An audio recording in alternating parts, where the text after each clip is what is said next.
Bien, entonces hablemos de pandeo. ¿Qué es el pandeo? El pandeo es una falla que es diferente a las fallas, digamos, que actuales que hemos estudiado en este curso, o sea, los tipos de carga que hemos estudiado en este curso, que son la carga axial, la tensión, la compresión, la flexión, la torsión, porque realmente esos tipos de cargas generan fallas que dependen del límite de fluencia del material.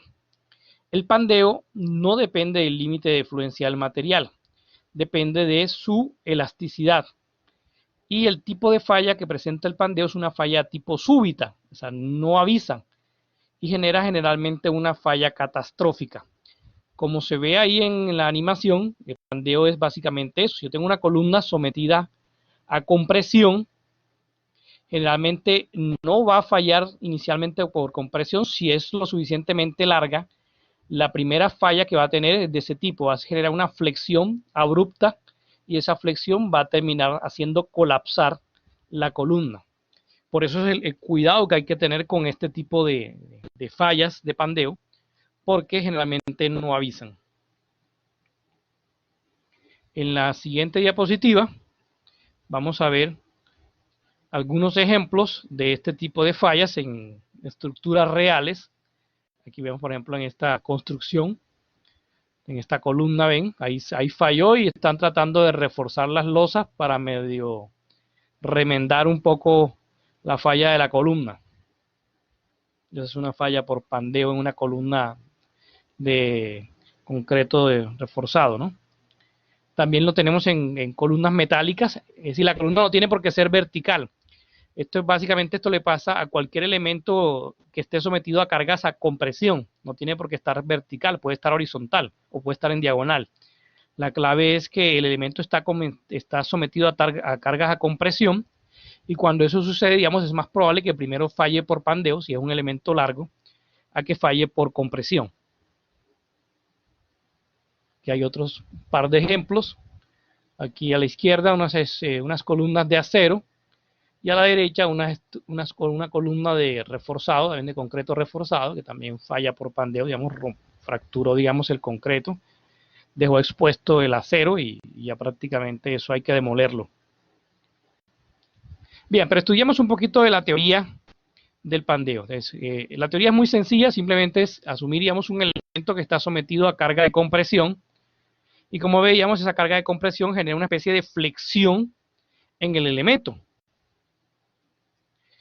Genera un tipo de flexión. Cuando mi fuerza axial es superior a lo que llamaremos la carga crítica, se va a generar este tipo de flexión en el componente. Pero es lo que queremos evitar. Es decir, la idea es evitar que la fuerza de compresión en la columna sea superior a la carga crítica.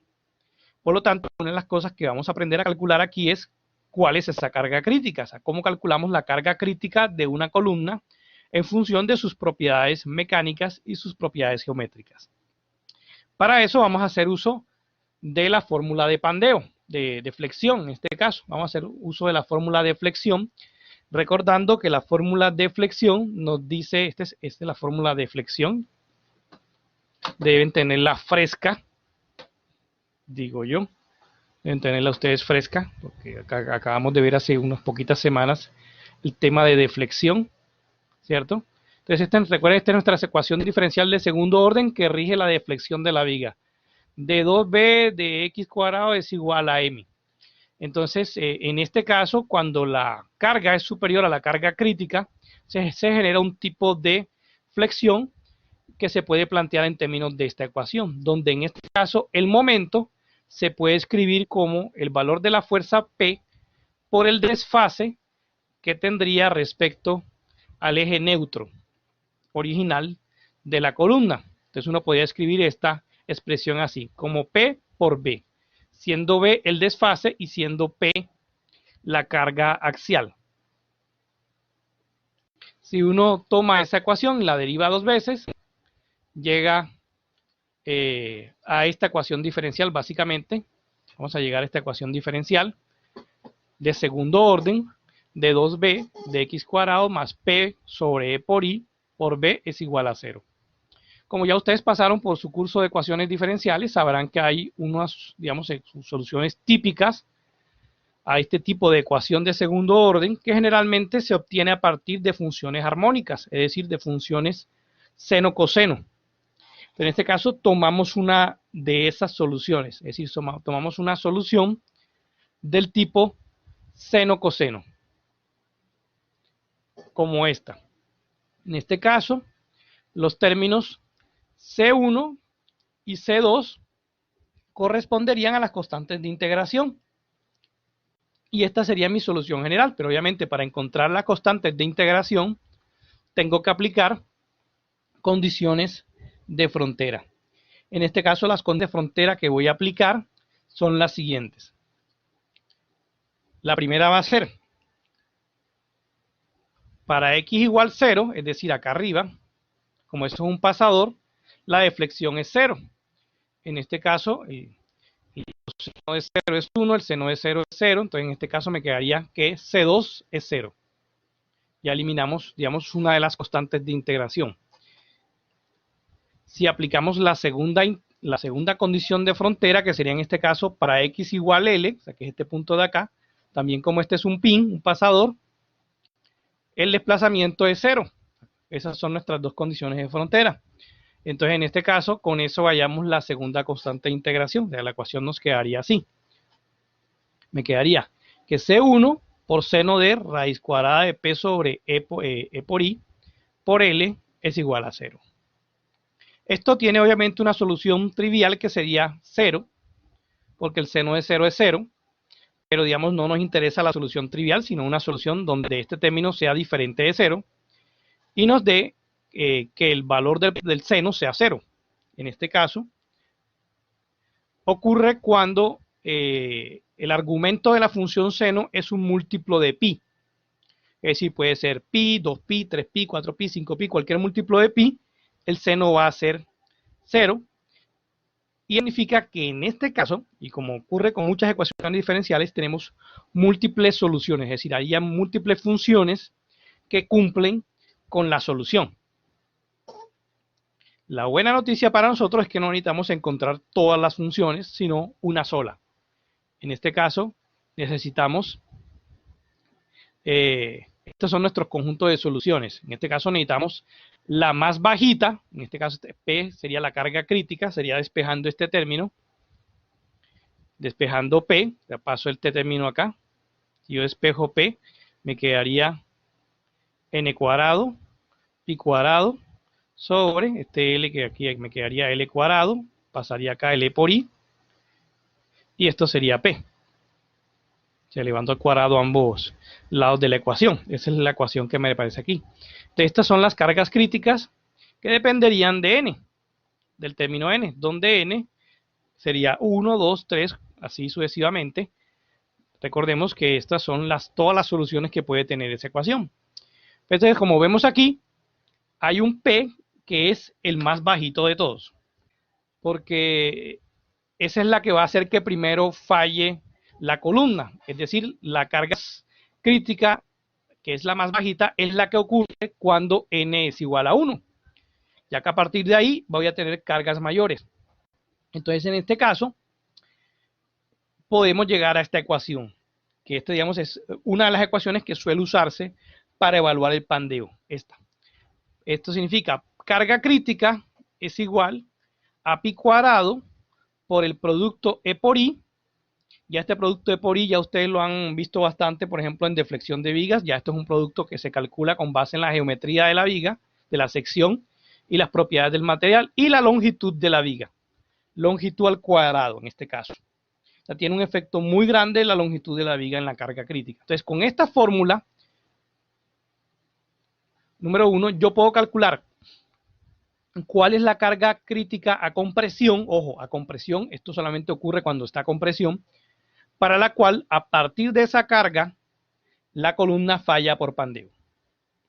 ¿Qué necesito saber? Principalmente necesito saber el módulo de elasticidad, el momento de inercia de la sección y la longitud de la viga. Solo necesito esos tres datos porque pi es una constante.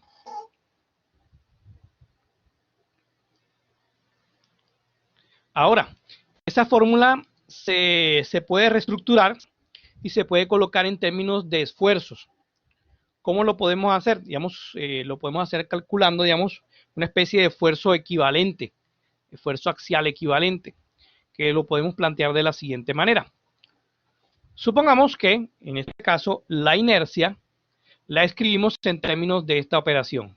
La inercia la escribimos como el área por este R al cuadrado, donde este R, vamos a llamarlo,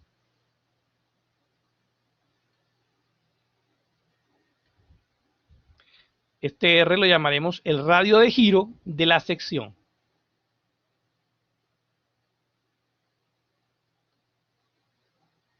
Ese va a ser nuestro radio de giro. Ustedes se acordarán de eso allá en estática. Si utilizamos esa expresión, o sea, en vez de usar la inercia, reemplazamos la inercia como el área por el radio de giro, yo puedo reescribir esa ecuación de carga crítica de la siguiente manera. Puedo escribirla en este caso como A por el radio de giro, y si paso el A para este lado, tendría una especie de esfuerzo promedio equivalente. Carga crítica sobre el área sería igual a pi cuadrado E radio de giro sobre L cuadrado.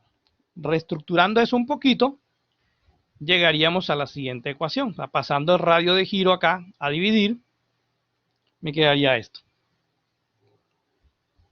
Acá me quedaría P sobre A, que sería una especie de esfuerzo normal equivalente. Este sería aquí. Y lo llamaremos entonces, esta es la ecuación del esfuerzo crítico. Ojo que esta es nuestra ecuación 1, esta es nuestra ecuación 2. En realidad la ecuación 2 es una forma modificada de la ecuación 1. Por lo tanto, usas una de las dos.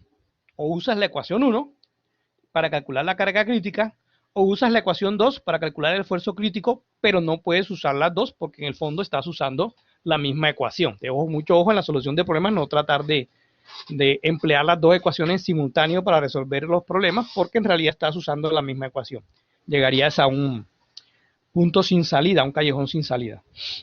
Entonces, la forma de la ecuación 2, la ventaja que tiene es que me da en forma del esfuerzo. Entonces, yo puedo comparar esto en función del esfuerzo que ya esté soportando la viga en ese momento y de acuerdo con si el esfuerzo que está soportando la viga por carga compresión, por ejemplo, es mayor que el esfuerzo crítico, yo digo ya puedo decir que esa columna va a fallar por pandeo. Si el esfuerzo que está soportando la viga por compresión es menor a ese esfuerzo crítico, yo puedo decir que la columna, digamos, no falla por pandeo, es estable. Lo bueno de esta expresión, es decir, lo interesante de esta expresión es este término que me queda aquí, el cociente L sobre R, que es longitud de la viga sobre el radio de giro de la sección. Fíjense que ambas son longitudes, esto me da una cantidad dimensional.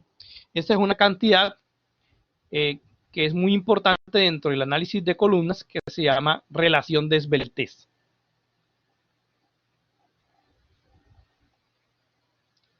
Es la relación L sobre R.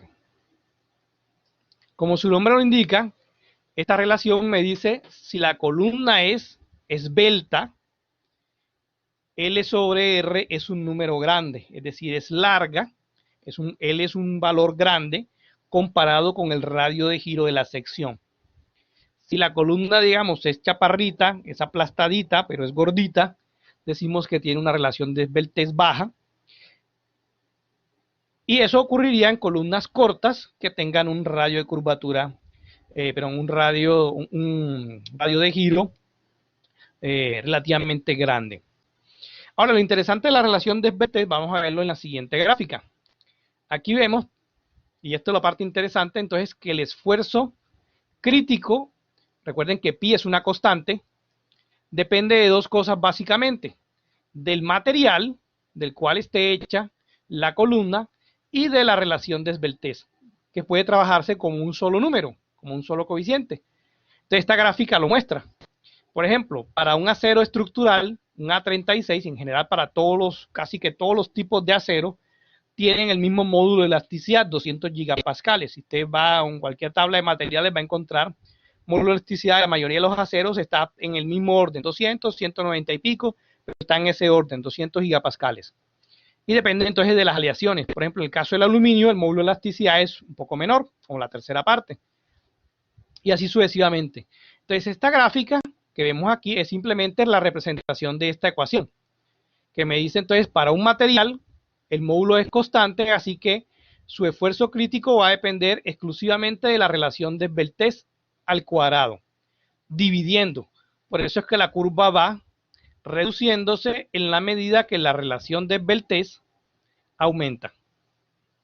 Es decir, en la medida que la columna se vuelva más esbelta, el esfuerzo crítico se vuelve más pequeño. ¿Qué quiere decir esto? Que la columna va a fallar con un esfuerzo axial menor a lo que fallaría típicamente por carga de tensión. Por ejemplo, una columna de acero estructural que tiene un esfuerzo de fluencia de 36 KSI, que es lo típico de un acero A36, por tensión debe fallar a 36 KSI, falla de fluencia. Pero si es una columna que está con presión y tiene, por ejemplo, una relación de Sveltez de 150, esa columna fallaría solo a 10 KSI. De tal manera que si yo diseño esa columna con presión sin tener en cuenta el pandeo, la calcularía con un criterio de falla de 36 KSI, lo cual sería un grave error de diseño. Porque lo más probable es que supere, obviamente, si ya con la cargo con 12 KSI, ya falló. Va a fallar mucho antes de lo que me reportaría la falla de tensión. Eso es lo importante de este tema. Fíjense, por ejemplo, en esta gráfica vemos que para aceros, el límite de la relación de Sveltez para la cual yo considero que una columna es esbelta es 89.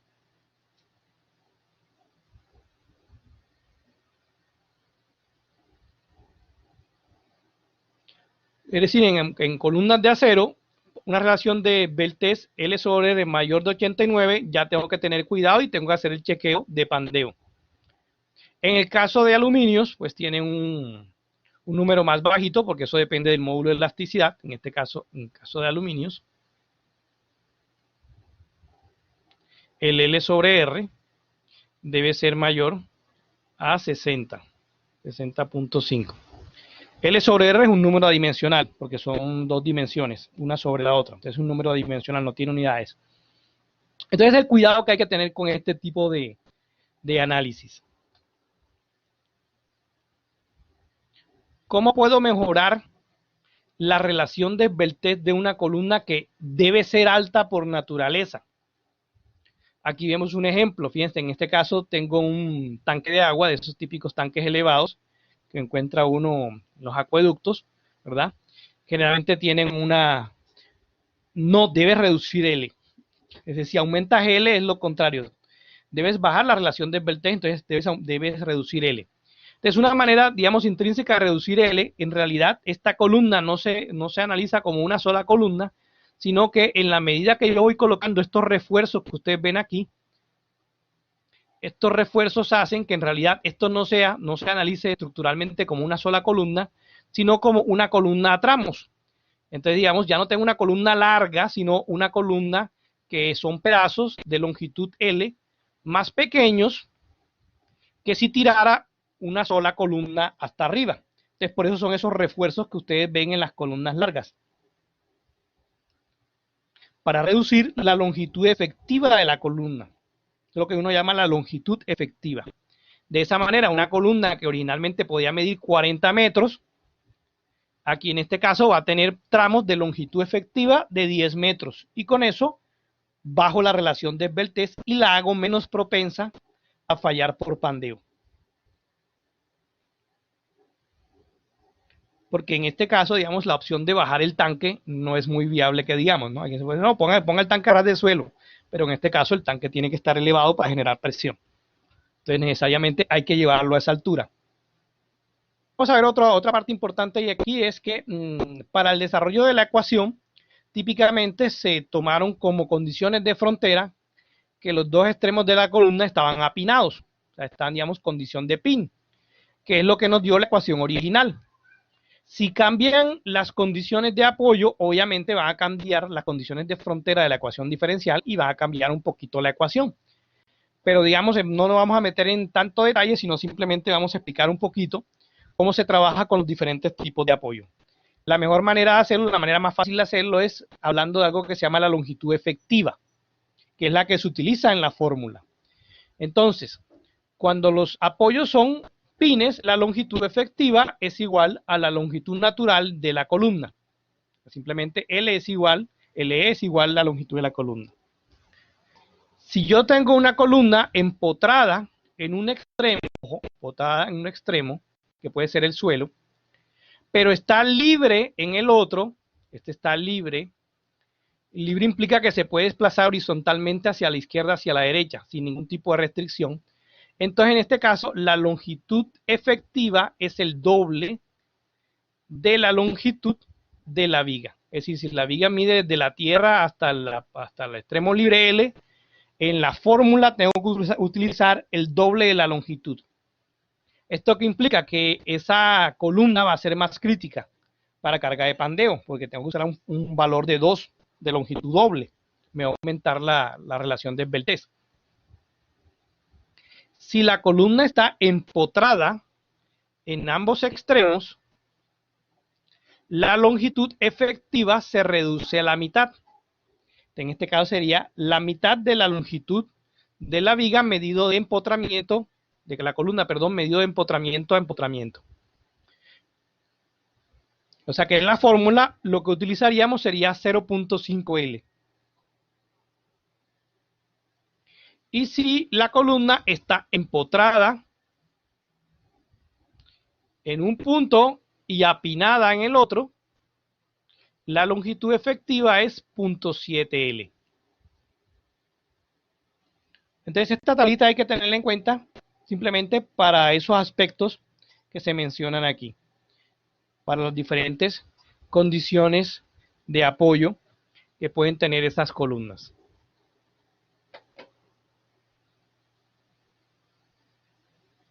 También hay que ver que en este caso, cuando cargamos una columna, ella va a pandear en la dirección donde la inercia sea menor. Si yo tengo una sección que no es uniforme, así que no tiene la misma inercia en los dos ejes, como en este ejemplo, que tengo una inercia, digamos, en esta dirección y tengo una inercia en esta, obviamente en el eje AA es donde tengo menos inercia, ahí es, en esa dirección es donde va a fallar la columna y es donde yo debo calcular el momento de inercia y por lo tanto el radio de giro, porque esa es la dirección en la que va a fallar.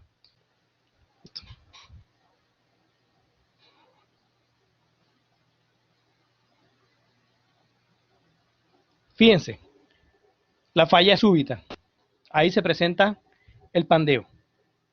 En este caso, en este ejemplo, el de la derecha, la condición de apoyo que tenemos aquí es pasador arriba, pasador abajo. Hacemos lo mismo, fíjense que en este caso colocamos exactamente la misma carga que ya hizo fallar por pandeo esta columna, pero si la colocamos en esta, no falla todavía. Y esto se debe a que las condiciones de empotramiento de esta viga son diferentes, de esta columna son diferentes. Vamos a correr el video. Tenemos que agregarle más agua para generar la falla, hasta que al fin se presenta. Fíjense que en este caso, la curvatura es diferente. En esta clase de pandeo, digamos, el pandeo, este pandeo que se está mostrando es lo que se llama un pandeo elástico. Y en este ejemplo es reversible porque es pandeo elástico. Lo malo del pandeo elástico es que generalmente cuando ocurre, o sea, cuando se genera esa deflexión, toda la estructura se desestabiliza. Y esa desestabilización de la estructura termina convirtiéndose en una falla catastrófica.